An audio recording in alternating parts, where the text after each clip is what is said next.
देवरिया में हुए सामूहिक हत्याकांड में देवेश दुबे ने पूर्व सीएम अखिलेश यादव से मिलने से किया मना, सुरक्षा व्यवस्था को बताया जिम्मेदार। 2014 में अखिलेश यादव की सरकार रहते ही मेरी भूमि पर हुआ था कब्जा। देवेश ने कहा कि उन्हीं की सरकार में आरोपी प्रेमचंद यादव के परिजनों को 4 लाइसेंस हथियार मिले थे। वहीं आरोप लगाते हुए कहा कि अखिलेश यादव से मेरा मिलना उचित नहीं है। देवरिया के रुद्रपुर थाना क्षेत्र के फतेहपुर गांव में कुछ ही देर में पूर्व सीएम अखिलेश यादव का पीड़ित से और दोनों ही परिवारों से मिलने की बातें सामने आ रही है। वहीं मृतक परिवार में यादव परिवार के घर पहुंचकर उन्होंने श्रद्धांजलि अर्पित की है। आज पूर्व मुख्यमंत्री अखिलेश यादव फतेहपुर आ रहे हैं दोनों पीड़ित पति से मुलाकात करने के लिए, तो आपसे भी मुलाकात होगी? हम उनसे मुलाकात नहीं करना चाहते हैं। हमारे 2014 में उन्हीं की सरकार में, सपा की सरकार में ही हमारे चाचा जी के बंद बुद्धि थे, बाला फुसला करके बिना पैसे के बैनामा करा लिया गया। और सपा की सरकार में ही 4 राइफल निकलवा लिया गया था।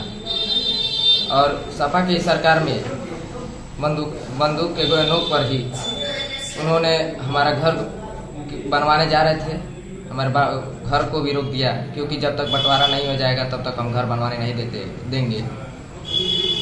हमारा खेत हरदम कब्जा करा करके हरदम कटवाता अपना रखता था, गोली सटा करके, हथियार सटवा करके हमारे पूरे परिवार को पीड़ित थे हम लोग थे।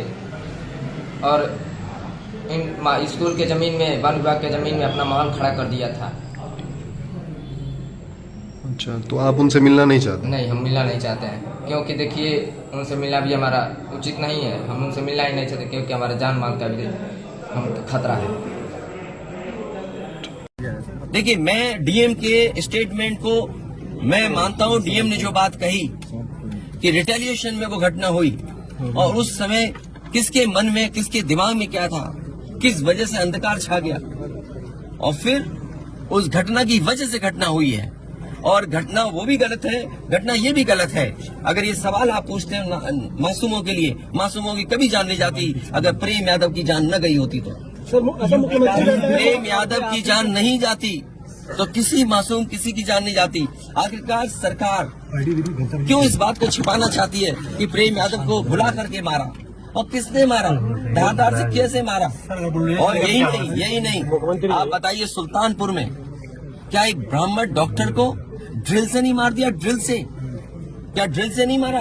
क्या उनके परिवार के बच्चों को आपने गले लगाए? क्या उनके परिवार के सदस्य अस्पताल मिलने गए?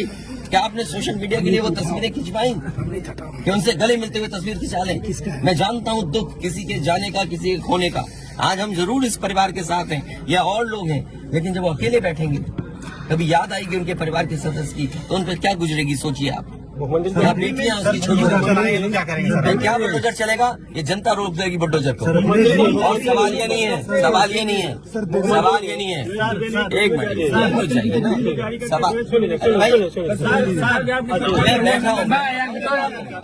ये जो बुलडोजर चलाने की भाषा है, जो बुलडोजर चलाने की संस्कृति है, ये मत समझिए बुलडोजर में दिमाग नहीं होता है।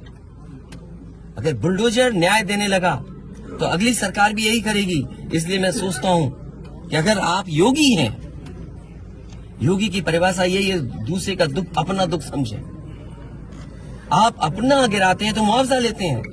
आपकी किसी की हिम्मत हो अगर ये बात की कि उन्होंने अपनी बिल्डिंग गिराई और कितने करोड़ मुआवजा उठाया, अगर आप इसे बुलडोजर चलाना चाहते हो तो उतना ही मुआवजा देना जितना मुआवजा आपने खुद लिया है सरकार से।